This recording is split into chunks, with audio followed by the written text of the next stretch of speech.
country. They don't care about public safety. They don't care about emergency management, and they don't care about free speech, all of which are harming American people. In fact, I'm going to skip off real quick because they have tried to come for you, Ms. Mayor. And I just want to clarify, you did not work for NPR when those statements were made, did you? That is correct, Madam And to Chair. be clear, free speech is not about whatever it is that y'all want somebody to say. And the idea that you want to shut down everybody that is not Fox News is bullshit. We need to stop playing because that's what y'all are doing in here. You don't want to hear the opinions of anybody else. And the Constitution says Congress shall make no law respecting or establishing of religion or prohibiting the free exercise thereof or abridging The gentlewoman's time has expired. Press. The gentlewoman's time has expired. Congresswoman Jasmine Crockett excels at many things, but one of her standout talents is getting under the skin of the most extreme members of the MAGA movement, and she certainly did that with the folks over at the Fox Propaganda Network. They were clearly furious about her remarks regarding the governor of her state, Greg Abbott. As always, Jasmine Crockett delivered a brilliant comeback, and we're going to dive into that. But before we do, I'd like to kindly ask you to like this video, and if you enjoy our channel, consider subscribing. It truly means a lot. Now, before we get into Crockett's response, let's first play the two clips that triggered her reaction. Her takedown of Abbott, followed by Fox's response. Because we in these hot ass Texas streets, honey.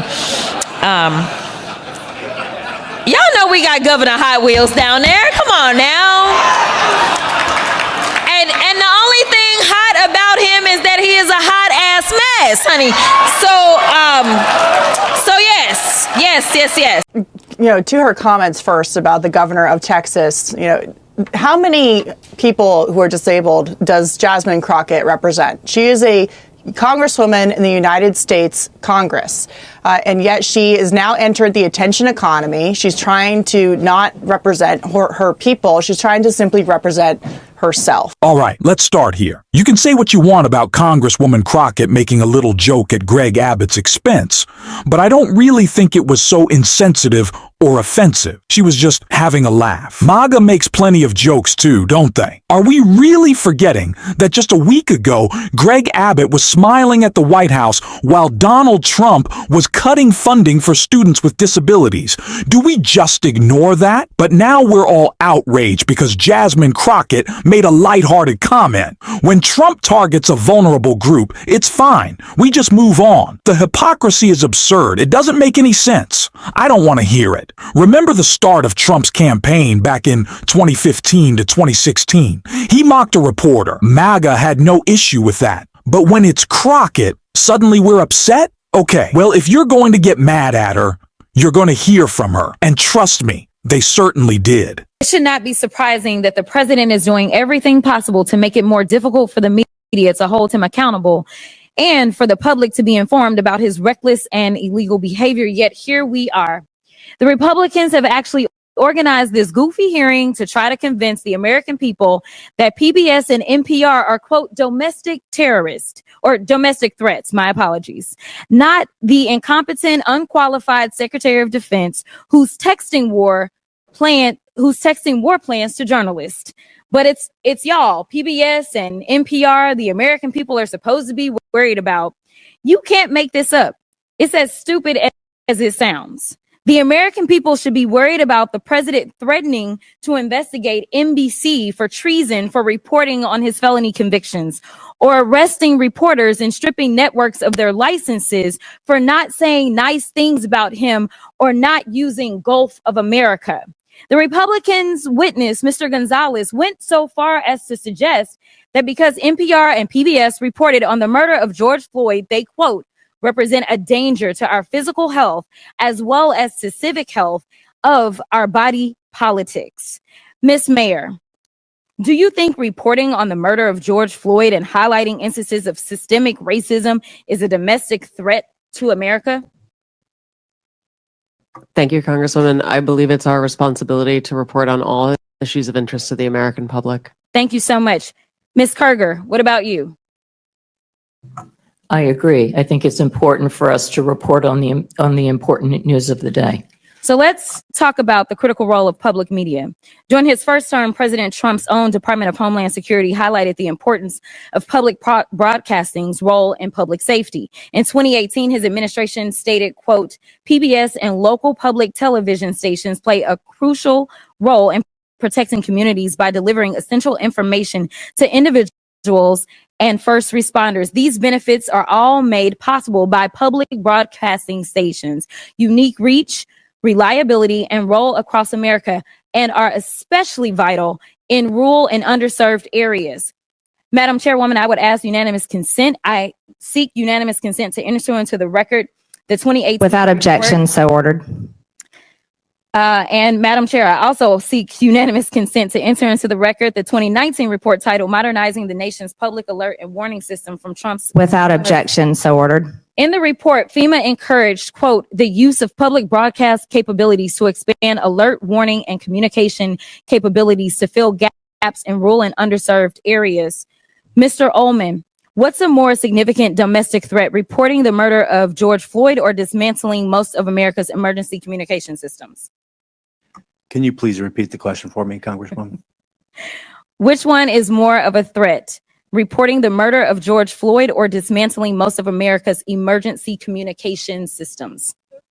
Dismantling the emergency systems. And isn't it true that in Barrow, Alaska is the only, isn't it true that KBRWAM in Barrow, Alaska is the only broadcast service available in an area of more than 90,000 square miles? That is correct. It's also the North Slope, where the majority of all the oil production that comes from Alaska takes place. Thank you so much. And isn't it true that without these stations broadcast, Americans in rural communities would lack access to life-saving information and public safety alerts? That is correct. So in your opinion, would eliminating funding for stations in rural America like WNGH, Channel 18, and the Chairwoman's District hurt Americans?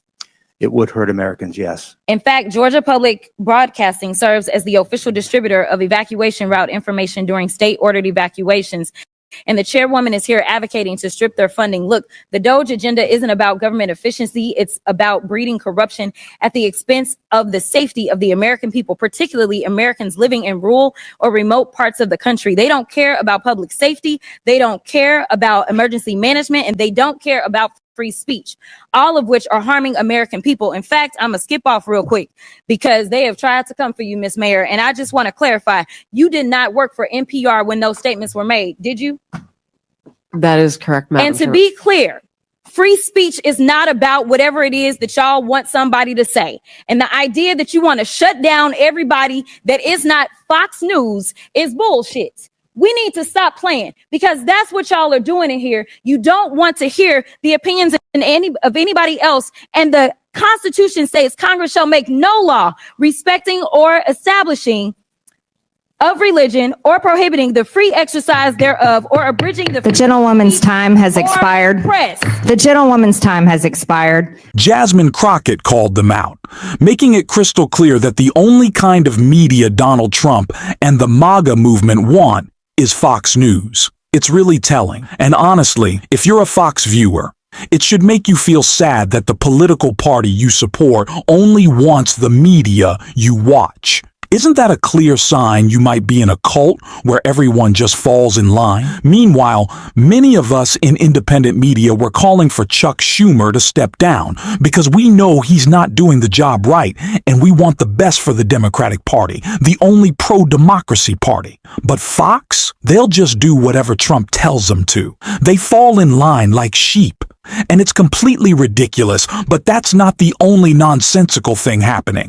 Take the hearing on defunding PBS, for example. Republicans always target the most impactful yet least costly services or agencies. PBS is a prime example. It's one of the most valuable yet low-cost services the government provides, and they want to attack it. Or why not have billionaires like Elon Musk, Peter Thiel, Mark Zuckerberg, and Jeff Bezos pay their fair share of taxes? But no, they won't do that. Instead, we're stuck with these attacks. Then Greg Kazar joined in with more comments echoing what Jasmine Crockett said, and the MAGA crowd certainly wasn't pleased. So ordered. Tractor. Thank you. I now recognize the gentleman, Mr. Kassar from Texas, for 5 minutes. Good morning. Mr. Gonzalez, you wrote the proposal to defund NPR, PBS, and public broadcasting for Project 2025. Can you answer a few questions for me? How many millions of dollars a month do taxpayers spend for Daniel Tiger to play golf? I have no idea. The answer is none. Okay. To your knowledge, has Miss Piggy ever been caught trying to funnel billions of dollars in government contracts to herself and to her companies? That's a silly question. Well, the answer is no. How about Arthur the Aardvark? Has he ever fired independent government watchdogs who are investigating his companies? The answer is no. Madam Chair, I'm told we're here to talk about government efficiency, but Daniel Tiger has not blown $10 million of taxpayer money to play golf with his friends, but Donald Trump has, just at the beginning of his administration. Miss Piggy hasn't been caught funneling billions of dollars in government contracts to herself, but Elon Musk has. And Arthur has not fired independent government watchdogs investigating him and his companies, but Elon Musk has fired at least 5. So once again, my Republican colleagues are dragging in a scapegoat, this time PBS and NPR, to try to distract from the fact that Trump and Musk are robbing working people. It's Sesame Street that's making things expensive. It's Mr. Rogers that's blowing taxpayer money. It's listeners like you. It's absurd. The total funding for public broadcasting is just 1/6 the amount that Elon Musk's companies make off of the government every single year. But you will not see Elon Musk being grilled by this committee. I've seen a lot, but pointing the finger at Elmo to cover for Elon Musk might be a new low for Miss Marjorie Taylor Greene's committee. I don't think Americans are buying it. Here's what I think we should be having a hearing about. After Trump and Musk took over the government, reporters noticed that the State Department was trying to funnel 400 million taxpayer dollars to Tesla. The State Department said it's an old contract, no news here. But because of a brave whistleblower and an NPR reporter, they exposed the corruption and the lies.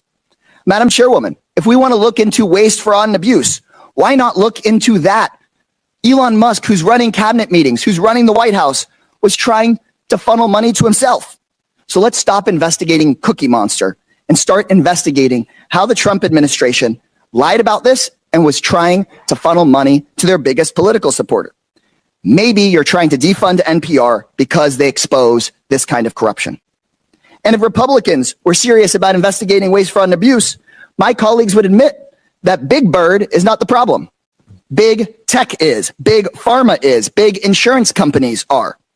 Elon Musk's companies make billions, $3 billion a year off of government contracts. That's 6 times the money that goes to all of public broadcasting. Private insurers and Medicare Advantage overcharged taxpayers $83 billion just last year. It's honestly absurd that this is what we're spending our time on, and the whole Miss Piggy defrauding the government thing. I think we've all kind of reached our breaking point. I haven't gotten much sleep, about 7 hours over the past couple of days between my interviews in DC and New York. I'm exhausted and fed up with all of this. Greg Kassar seems to feel the same way. He's clearly done with it and is just calling out how ridiculous everything has become. We should do the same. If you want to support this independent media channel, don't forget to hit subscribe, leave a like, and if you made it to the end, drop a blue heart in the comments. Until next time, I'll see you soon.